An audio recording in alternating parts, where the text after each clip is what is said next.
Hello and welcome to the Kilowatt Half Hour. We're back from our summer break, aren't we, gang? Hooray! Hooray! Yeah. Everyone said very half-heartedly. Yeah. And apologies, we didn't actually tell you we were going on summer break. We just kind of took one. We forgot to do that. But after doing, I don't know, the best part of 120 videos that have gone live on the YouTube channel, close to 50 podcasts, running a very busy website with lots of reviews, news stories, explainers, we did all need to go and lie down in a darkened room. In particular, Manos, our head of video, who, of course, being Greek, went to lie on a hot beach in the bright sunshine. But we haven't been too lazy over the summer. We've been covering loads of things ahead of next week's Munich Auto Show. So we're going to be really looking at all of that in today's episode of the Kilowatt Half Hour, along with, of course, dipping into the post-bag tea, what you've had to say, and answering all your car buying questions. Welcome to the show. I'm Ginny. I'm Vicky. And I'm Tom. Are we all rested, or are we just knackered again because we've been covering so many cars? Knackered again. I think we've been going backwards and forwards to Munich a bit, haven't we? We just should start a Munich office in August. It would be much easier.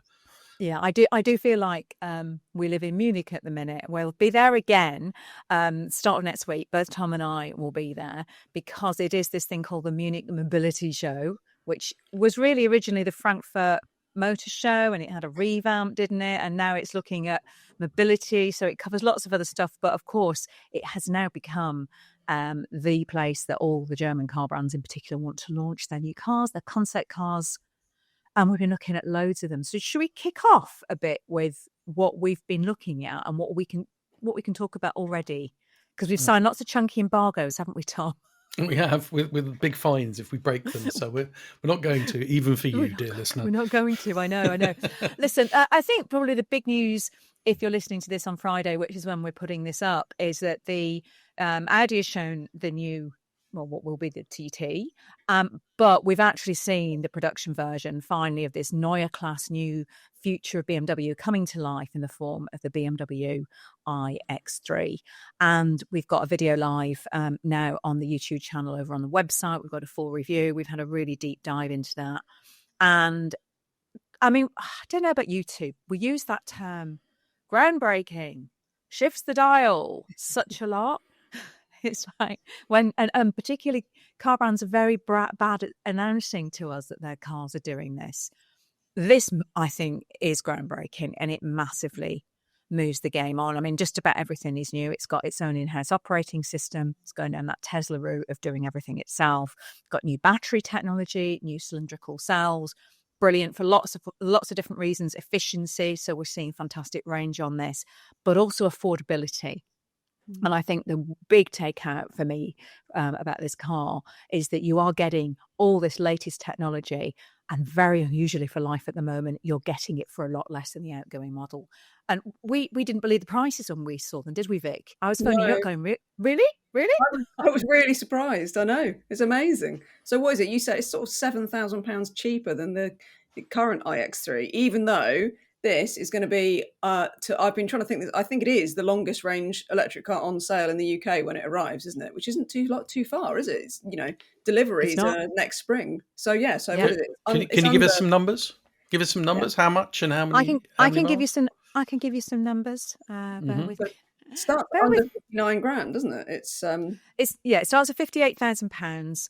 Well, 58,750. That's for the entry level model. Range is going to start 421 miles, going up to 500 miles. Charging, 400 kilowatt charging. Of course, the caveat with that is you've got to find the charger that can deliver the power. But it's got, there's so much going on with this car. There's a great sustainability story. They've really thought about that. BMW are the holders of one of our Green Hero Awards, which we give out to cars that are looking much more. And they've done so much to reduce the overall emissions in the production of this car. It's going to reach price parity with a petrol equivalent after just 13 months. which is seeing that number coming down and down. And if you don't know what we mean by that, when we talk about a car reaching, not price parity, carbon parity, reaching carbon parity, it's that electric cars produce more carbon in their manufacturing. So there's this period where it takes them to get carbon parity with their petrol or diesel counterparts. BMW have really managed to reduce that now. So there's just so much clever tech on it. We've had an early drive of a prototype with one of the team. Early impressions are that it's incredibly impressive on the road as well.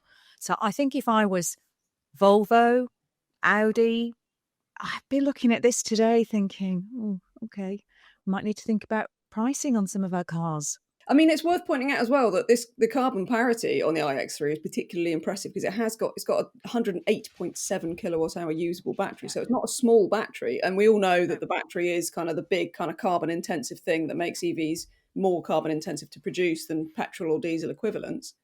So yeah, the fact that they've managed, I think for me, it's the battery tech. I mean, I'm a bit of a battery geek anyway, but I find this stuff really interesting, and that they've managed to make it lighter and cheaper and more efficient. It's, finally we sort of feel like we've had that sudden sort of leap forward with that, which is just really important, I think. So yeah, I'm with you. I think the iX3 looks really interesting from a car geek perspective, and also just from the perspective of anybody that wants a premium family SUV. It seems like great value, doesn't it? Tom, Yeah. can you tell me, when you look at the back of the iX3, I don't know if you've really spent much time looking at it, does it remind you of a sort of old Alfa? There's something that reminds me of a 159 Sport Wagon. Something about that. Yes, you're right. Yeah. What is it that this looks like? You're a pair of geeks, aren't you, you two? I know. You really are. I think just going back to that battery technology, Vic, it is these really clever. I don't know how much you've drilled down into this. So they are cylindrical cells that slot in now, but they've the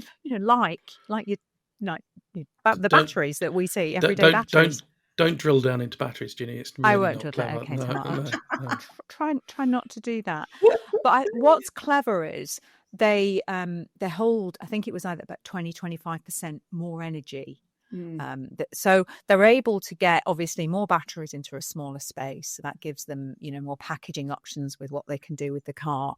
And they're also more efficient as well, and they're more affordable. So it's just a win-win-win on that. And I think when we talk about it being groundbreaking, yes, it's nice to see the grills gone back to the grills of old, and we don't have a wide hog grill for all of those of you watching on there. But it's the tech. You're getting more tech for less money, and I think that's to be applauded. It is impressive. It's still a bit piggy at the front, though. There's something a little bit piggy. I don't mind it, the front of the iX3. Anyway, if you're listening, check it out. Have a look on that, because we've got all the info on the website, and have a look, because I think it's still quite divisive the way it looks, but I do quite like it in its own way. Anyway, the video's gone live as we're recording this, actually. I've had a quick look through the YouTube channels, and it's getting quite a lot of positive comments. Really? So, yeah, but that's only the early ones. Let's see. Let us know what you think, please. As always, podcast@electrifying.com. You can let us know in the comments below. Tom, what were you going to say? Well, what I was going to say is that we can't talk about it quite yet, but if you're listening to this after Sunday, you'll be able to go onto the site and see a walk around video of the Mercedes GLC, which is of course a direct rival for this car, and also has some big numbers and some clever tech. So that's all I'll say. You might have seen some teasers of the big grille on that as well, which we can talk about, but otherwise just have a look at the numbers on that and the car, and let us know what you think. Yes, okay, That's that all sounded I'm a little bit saying. cryptic, but we have a number of things that we've signed to say we'll pay many, many, many euros if we say things we shouldn't. So we're being very cautious today, team. We don't have many, many euros in our piggy banks, do we? Vic, what's caught your eye of this sort of the batch of stuff that's happening at the moment? Because there's been so much going on. So I was quite intrigued by, now this probably a lot of people might have missed this in the flurry of stuff, but Porsche has said that the new Cayenne, which we've got a prototype drive of on the site, by the way, is going to get wireless charging. Now we've talked about, this is one of those tech aspects of electric cars that's always been just around the corner. Yeah. And it interests me because I remember as far back as I think it was 2020, possibly even 2021, that BMW and Audi both put out press releases saying we're going to launch wireless charging. It was going to come on I think it was going to come on the i7. And it never happened. And I've talked to quite a few engineers from various manufacturers about wireless charging. And the problem has always been that you get these pads, and this is what Porsche is saying for this new Cayenne, that it's going to come on the new Cayenne. And they've got it's 11 kilowatt too. So you get a charging pad that you have plugged into your charger at home or, installed in your garage. And then you just park the car over the top of it. And just like you would when you put your phone on a wireless charging pad, it charges the car. I mean, if Porsche could actually bring that to, to production and offer it to people, then great. I'd be interested to see how they've done it, because I know that a lot of engineers have told me that there are issues with it being, you have to have it planted so precisely over the pad for it to work, that makes an issue. I mean, think about, I have issues just putting my phone on a pad, never mind get precisely enough, especially in car. It's that go on, sorry, Vic. No, I was going to say another one. I had an engineer tell me that one of the problems, this might be won't affect everybody, but apparently because the charging pad can get warm, it sometimes attracts your cat, and then they go and sit on it, which isn't terribly good for the cat. So you have to be a little bit careful of that. But Porsche may well have figured out how to avoid this. I don't know. How to get rid of the cats. It has that. I've spoken to engineers as well, and they've said the same thing. It's that key. Yeah. It's the sensitivity of the charge level, and that it pops in and out, and also then losing range as well from it. So go on, Tom. What's your thoughts on that? Well, I think that it seems like a convenience just having this charge pad and that's it. One of the other problems is it's not terribly efficient. Now, if you're charging your phone, you don't really care about losing a few, but if you're losing a lot of power by doing that. But just to think even further ahead about what this could mean, if you imagine now, people are saying there's no charging outside my house because there's only 4 chargers and there's 6 people who need it. Now, if you have wireless charging pads on the street, and there are 4 of them, and cars are self-driving, which they pretty much are these days, it's not too great a leap of technology to think that the car will move itself onto a charging pad when you're ready, so it can get that precise location above it. And then when it's charged, it moves itself away, and your neighbour's car moves itself on in the middle of the night. Yeah. And that suddenly makes you think, oh God, this could happen. This could be the answer to everything. So you don't need things in lampposts that you need to plug in manually. That will seem so antiquated. Your cars and your neighbours' cars will move themselves around to take advantage of it. And I think for all of you out there who are going, that'd be ridiculous, that'll never happen. When we launched Electrifying, we were talking about wireless charging for cars, and it just felt like it was so far in the future. It was one of those kind of things. It was a bit like, and we were all like, a bit skeptical. And it's here 5 years later. It's here. So it's the tech, the advances are happening now so quickly. And yes, this is on a high-end, very expensive Porsche. Of course it is. But again, look at vehicle to load. Look at how we've seen that start to filter down. The technology that we get on, on these high-end cars, it will filter down. So I think the charging how we charge is going to look so different in 5-6 years' time. I really do. It's quite exciting. Do we need to get out more? We need to get out more, don't we? I don't know. I mean, I'm going to speak for the cynics here, Tom, because I'm going to say I don't think that's going to happen. I just don't. But maybe one day. But here you go. No. You can pin this post and come back and tell me how wrong I was when in 5 years' time our cars are moving themselves around and wirelessly charging. I'm such a cynic. I'm not even convinced that Porsche will actually bring this to market. But we'll see. Maybe they will, but it'll be interesting to see how much it's going to cost and how effective it is, and we'll go from there. And if they can manage it, then good for them. I'll get the nurse from my old people's home to exactly. Video call you and say, I told you so. I know. Don't rain on Tom's parade. He's been talking about that for about the last 6 years that I've known him. The fact that self-driving cars will be able to park each other. And it's his list. Honestly, that's his crystal ball moment. So we need to just encourage him sometimes with his future thinking. What else should we talk about? It's almost too much, isn't there? Tom, tell us about what the new Audi TT might be like.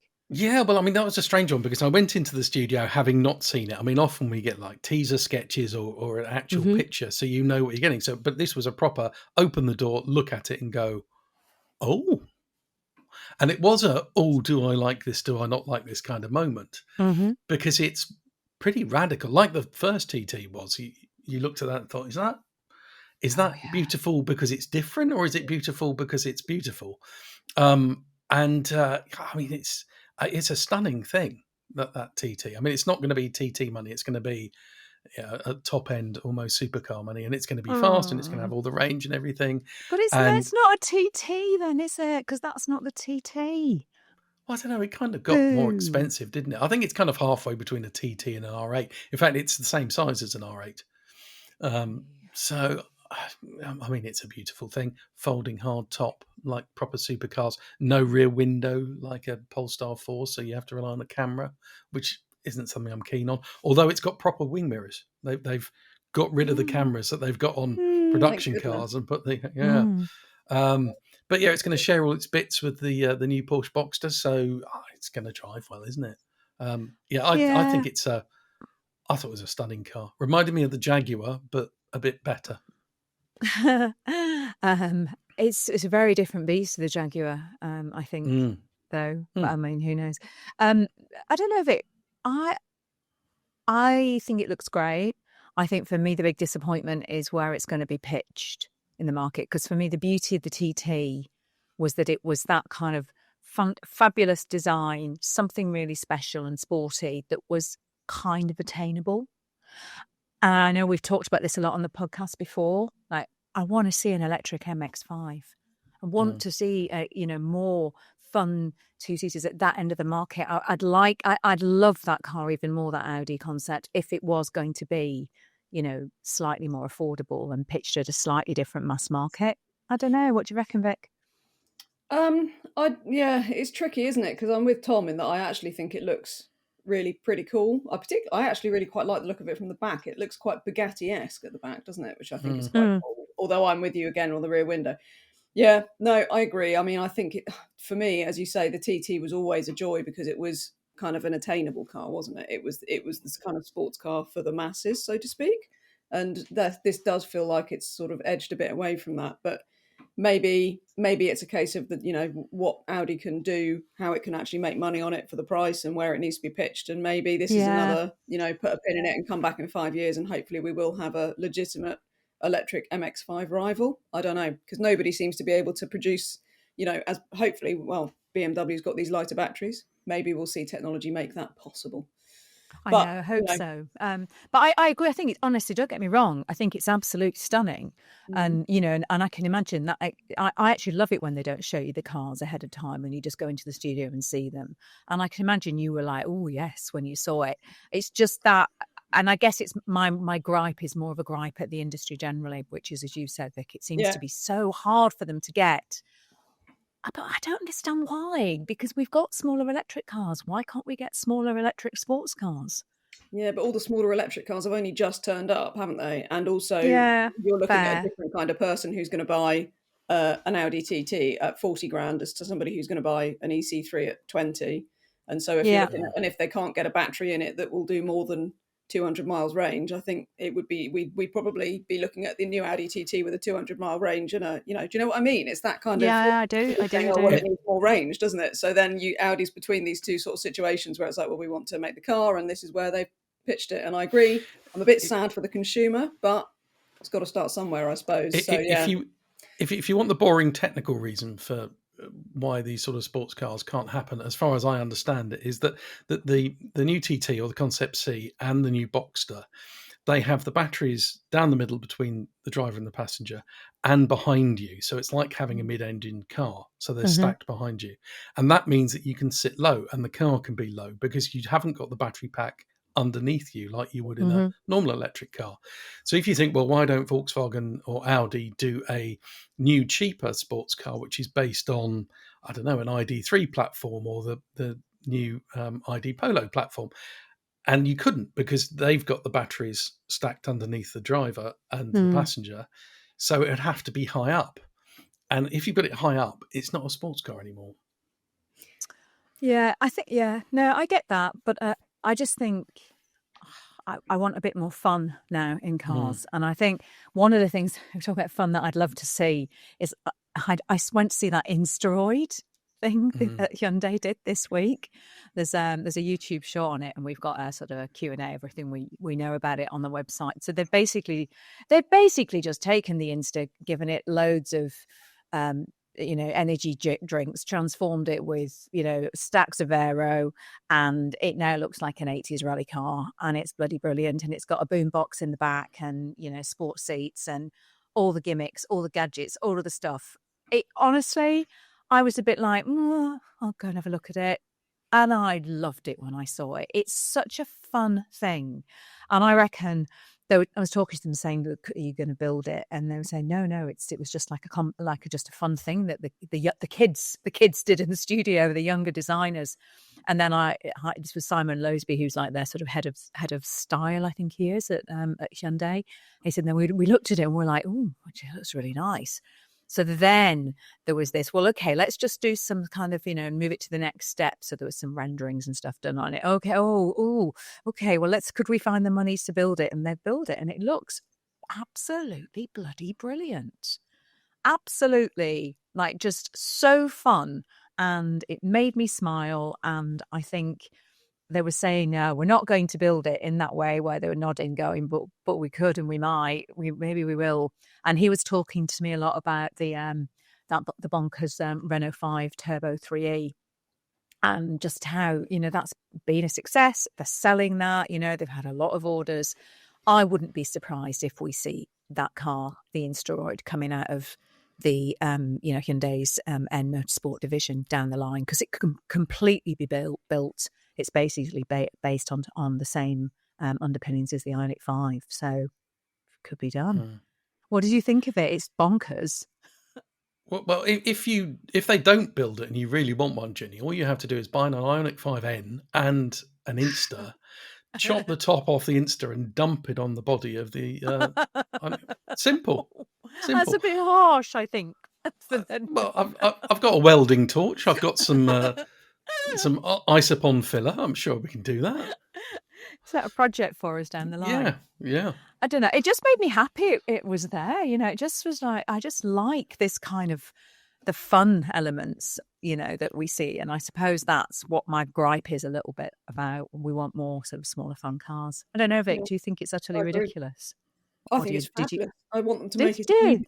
And I want one. Yeah, absolutely. Bring it on. Yeah, I think it's fantastic. I love it. I mean, it's like it's a Pikes Peak Insta, isn't it? It's just absolutely off the wall, and I love that about it. It's great. Why not? Yeah, I'm all for it. Okay, right, Hyundai, if you're listening, which I know you are, just like all of us would just like you to build it. So just get on with it. All right, come on. Definitely. Next year for the Goodwood Hill climb, please. We'll draw a straw between the three of us over who gets to take it up the hill. I don't know. I feel like we've been going. What else? Have we still got cars to talk about, haven't we? We have. Well, I need to talk about the Volkswagen naming thing. Oh, yeah, go on. So that they confirmed what I think we'd suspected, which is that they're going to dump for electric cars having a numbering system. And they're going to, for the future generation of electric cars, they're all going to have names which relate to that size of car from a Volkswagen. So the ID2 All concept, you might remember, and it was like, the ID2 sits below the ID3. That's going to be the ID Polo. And then you can imagine that the next ID3 will be the ID Golf. ID7 will become ID Passat. And then you've got these nice names. So that makes sense. They confirmed it. The one which, again, if you're watching this after the weekend, you'll be able to see is the ID Cross, which is we used to be called the ID2X in concept terms, but it's now the ID Cross, which means it's a electric version of the T-Cross. So you can imagine the size of it. Makes complete sense. You can see how customers will now be able to understand where those cars fit much better. It's much more straightforward, isn't it? Okay. And Vic, what else have you got for us? So I wanted to talk about the L-Rock, because Skoda's added a long-range version which does 355 miles WLTP. But I mean, I think obviously the L-Rock's eligible for the this long-range one is eligible for the grant, so you get £1,500 off, which means that after the grant, you can get this 355-mile LROC SEL 85, it's called, for £35,560. It's a lot of Really range good, for the isn't it? money. Yeah, it's a lot Really of range good. for money in a really good car as well. So, Yeah. I think that's going to do really, really well. I think that's, a really interesting prospect. I mean, So, yeah. that's another thing, isn't it? That, we're just, the day where we we're excited about a car that was getting 250, 275 miles of range. It just doesn't seem that long ago, does it? And, look at this now. I think we're going to do something a bit different when we're in Munich, aren't we, Tom? We're going to catch up with one of the big battery manufacturers. So it's probably one of the biggest companies in the world you've never heard of, CATL. So they provide their batteries are in, is it around 2/3 of cars, I think, something like that, of the electric cars on sale. They are a huge manufacturer. So we're going to go there. We're going to catch up with them, and we'd like some help with this, wouldn't we, Tom? Why don't you explain? Yeah, well, I've got lots of experts in front of me who are going to tell me lots of things about battery and answer all my questions about it. And I have lots of questions about LFP and cooling and fast charging and all that sort of thing. So if you have any questions, not too technical because I've got to ask them and sound as though I know what I'm talking about. But if you've got any genuine questions about battery technology, whether it's degradation and recycling, then let us know what you want to find out, and I will ask the experts. Oh, yeah, please do. So you can put them in the comments below if you're listening, if you're watching it on YouTube, or you can drop us an email, podcast@electrifying.com, with any of your battery questions that you want to put to, I think it's fair to say, probably the leading battery manufacturer in the world. Okay, right, let's move on to bargains, shall we now? Have you got a bargain for us, Tom? I have, well, from the used section, so our used car pages on the website, I thought I'd go for one that's a little bit more affordable this time. So it's below £10,000, so 9,950. And it's one of your favourites, Ginny, an E208. Do you remember those? Oh, I love it. You had one for, a couple of years, didn't you? Nearly 2 years I owned an E208. Oh, and it was, honestly, I still love that car. Do you know, I had a very nice message from somebody recently who said, just bought my first electric car and I bought the E208 because of your reviews. And they were very, very happy with it. It's a fun thing. It was it's not as fun as a Renault 5 now, but I think when looking at what it was when it came out, it's such a fun car to drive that. Love it. That's pretty good. Go on. Yeah, and it's sort of a third of the price of a Renault 5, isn't it? So 46,000 miles, this one, which is, and it's £580 lower than the average, which is why it caught my eye. And because it's from one of our preferred partners on the website, it has a battery health score as well. Ooh, so 91 out of 100, which I thought was pretty good for a 46,000 mile car of that size. Pretty good. That's really good. Good. Okay, good. And have you got go on? Leasing, yes. Leasing, it's a good would you rather. So these are both 24-month deals with 9 months down. And a Peugeot E508 GT with the 73 kilowatt hour battery, £311 a month. Okay, you got that? 311? Yeah, 311. Okay. Or would you pay £327 a month, so a little bit extra, again a 24-month deal, 8,000 miles a year, for a Skoda Enyaq Sportline 4x4? Now, I know what you're going to say, Ginny. Vicky? We all know what Ginny's going to say. Well, do you know what? I'm going to play devil's advocate here. I mean, I would rather have the Enyaq in terms of the way it drives and stuff, so maybe for my life. But can I just point out that E5008 is a 7-seater and the Enyaq isn't? So actually, I think in my life that is quite useful to have a 7-seater.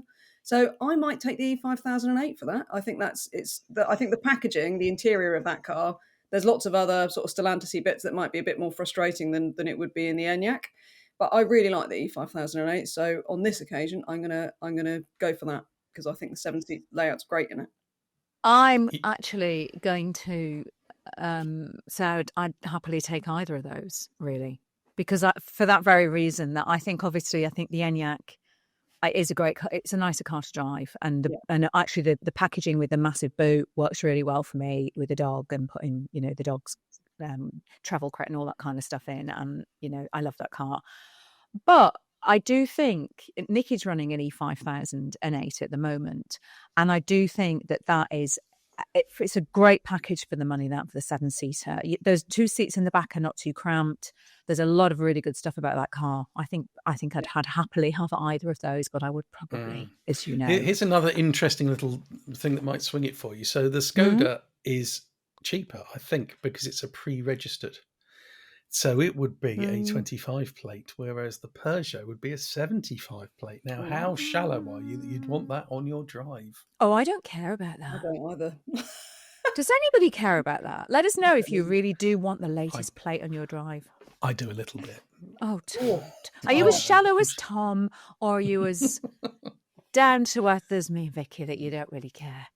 I really don't care, and I'm surprised that Tom said that, because I know that most of the cars he owns are about 30 years old. So so true, so true. I saw my first 75, and it was a bus, which was terribly disappointing. Right, I'm going to move on to a warm welcome to the world of EVs to Null. I only have the name Null. Sorry, I don't know anything else about you.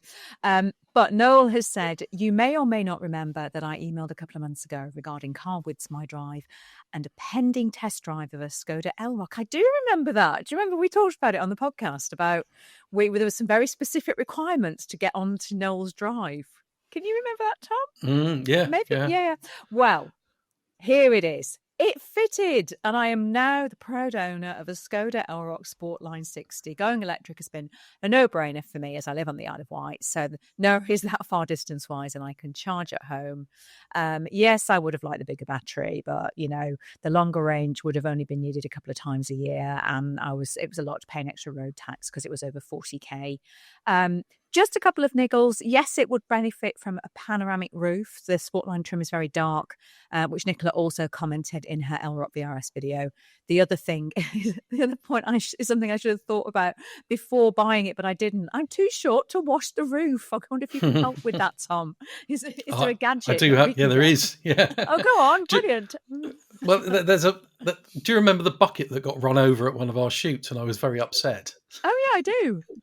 And it's made by a company called AVA, and it's a car washing bucket, but it's also got a lid, so you can turn it into a step, or you can turn it into a seat to sit down and wash your wheels. Clever. And I love that bucket. And it was really good for doing SUV roofs, but it got run over by one of our videographers, not Manos. Who is it? What was the bucket again?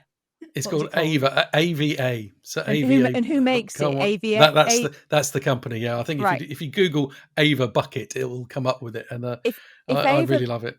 If anyone from the Ava bucket team is listening, please send us a new one so we can make Tom happy, because I do remember that day. He was absolutely gutted. So Noel, there you go. Well, listen, we've got answers to all your questions here on the Kilowatt Half Hour and at electrifying.com. Should we go on to some car buying questions, some car questions? We've got the good and the not so good this week. Who wants to take the first one? Shall I do Gary Everett? Yeah, you do Gary. I'm coming to the end of my current electric car lease and looking for a new one. I've narrowed it down to a Polestar 4, BYD Seal, Mercedes CLA, and the new Tesla Model Y. I started test driving, and the self-drive facility offered by Tesla this weekend is absolutely brilliant. You simply book a 1 hour slot between 10 a.m. and 10 p.m, 7 days a week using the app, uploaded my driving license, and it was set up. I turned up at the location just before my allotted time. When the hour started, the app showed the car, and my phone was then the key. There are lots of tutorials that showed me how to use the car, and my son and I had it out for an hour. No pressure from a Tesla dealer. Returned the car within the hour, walked away, locked up, ready for the next person to test drive it. Could this be the future of test driving cars? Well, it should be the future, shouldn't it? Because it's great. It's just brilliant. Yeah. Not everybody wants that, though. Not everybody wants that, but it would nice to have that as the option, wouldn't it? God, and if you were if you're a Tesla dealer, it's slightly different, isn't it? But you'd be a bit nervous, wouldn't you, of what might happen in that time? But I suppose you've got all the cameras in a Tesla, so they can watch it and make sure you're not doing anything irresponsible. I mean, could this be the future of car sharing as well? It's probably already kind of there, isn't it? That's the sort of think about that. But that's the thing about Tesla, isn't it? All that tech stuff they just make it work well. Whereas, I've got a Volvo EX30 at the moment, and the mobile phone app on it, it's really annoying because it just half the time the car doesn't recognise that you're there, and half the time it sort of unlocks the car when all you're doing is walking through the living room, and it's kind of a peculiar it's a bit frustrating. But that's cool. It's quite an interesting way of test driving a car, isn't it? I don't know. As for the answer, I don't know. What do you guys think? I mean, I'm tempted by the CLA personally, but yeah, but I haven't back driven to it the yet. car buying question. Mhm. I haven't driven the CLA yet, so I can't. I'm not No. so sure about that. I do. I prefer the Seal and the Model Y are different, really, aren't they? Because the Seal's more of a Model 3 rival. I do like the Yeah. Seal a lot, actually. It's a very nice car to drive. I think I'm one of the outliers that I quite like the Polestar 4. I was, Tom. I know Tom's frowning at me now massively, but the rear window thing doesn't bother me. I quite like it to drive. I don't think it'd fit on your drive, Ginny. Being serious, I don't think it I've would. had a van. I've had a transit van in my drive most of the summer. I think it's wider than a transit van. I think it's huge. I've got to say, the Tesla Model Y, as much as I embrace the test drive experience, would not be my first choice out of those 4 cars. Polestar 4, Seal, and the Mercedes CLA, even though I haven't driven it yet. I suspect for me it would come down to the Polestar 4 and the Seal. I don't know. What do you reckon, Vic? Yeah, I don't know. I mean, I actually like the way the Polestar. I don't mind the way the Polestar 4 drives. I don't love the rear window and that kind of thing. So I don't know. I mean, the CLA is a while away, isn't it, as well? So I don't know. I'd probably end up with the Tesla. Probably. I know a lot of people might hate me for that, but if I wanted it sooner rather than later, I just don't particularly want a Polestar or a Seal, even though I know that they're both really good cars on their own way. So the CLA and the Tesla appeal to me most. So yeah, we'd see. Yeah, I don't know. I'm a bit torn by that one. I think for me it will come down to the deals, and if you look at the deals on the Polestar 4 and the BYD at the moment, they are pretty keen, especially the Polestar 4. So if it's £100 a month less than the others, it's a no-brainer, isn't it? Yeah. Can I get a Polestar 3 instead? Would that be? I'd have a I Polestar 3 know. over any I of love that them. car. Anyway, right, go on. What else have you got for us, Vicky? So what we've got next? We have got Bill Gardner. Not so good. Did you know that the hundreds of Renault 4s ordered using the R4 pass will not get the £1,500 grant? Which is awful, isn't it? Why is that? That's really bad. So they're saying lots of buyers are now cancelling their Renault 4 orders. He says, I bought a Renault 4 pass a day or two after the government announced the ECG, which is the grant. The dealer ordered my car on the 15th of July, only to be told 2 weeks later that I wouldn't get the grant or his money back for the R pass. So he cancelled his order, as I think probably most of us would. So lots of dealers have that problem now. That's a bit mad, isn't it?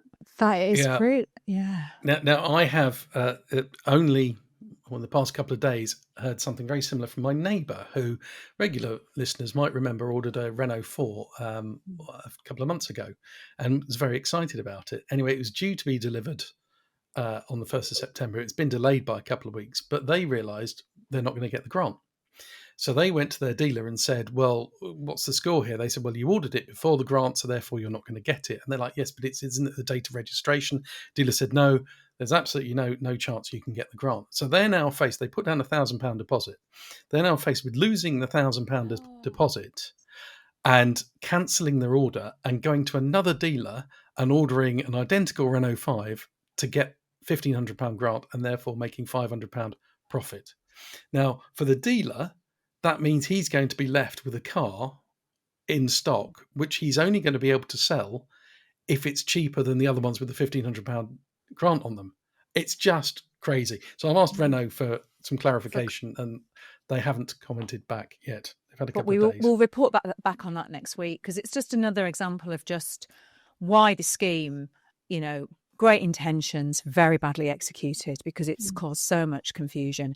Personally, I think if I was Renault, I'd be looking at helping those people out, but that's just me. Well, God, I feel like we need to go down and lie down in another darkened room again. We've got so much stuff coming over the next week. There's a load of cars that we've got that we've not been able to talk about for those aforementioned rather chunky fines in euros of many, many, many euros. So if you aren't already, do subscribe to the YouTube channel so you do know when all those are landed, because they are coming thick and fast. And Vic, you've been getting loads of top secret previews and reviews up on the website as well, haven't you? Yeah, we've got loads of stuff coming, so keep an eye on the website, because there's loads of really interesting new cars, all the info about those and all that stuff. So yeah, it's all happening. I think we're not going to get time to get to many of your comments, unfortunately, this week. We will hopefully get to more next week. So as always, do drop us an email, podcast@electrifying.com. If you've anything you want to share with us, you can also leave your comments just in the comment section below if you're watching it on YouTube. I thought I might leave us all with just one comment now that caught my eye, which was a complaint, because we're the official complaints department as well, aren't we? So we've had a complaint about adverts. Slartyism has complained and said, have you guys increased the number of adverts during the show? There were loads on the last episode. I don't mind a few, but this was extreme. We have to say we're really sorry, but that's got nothing to do with us, because it's YouTube.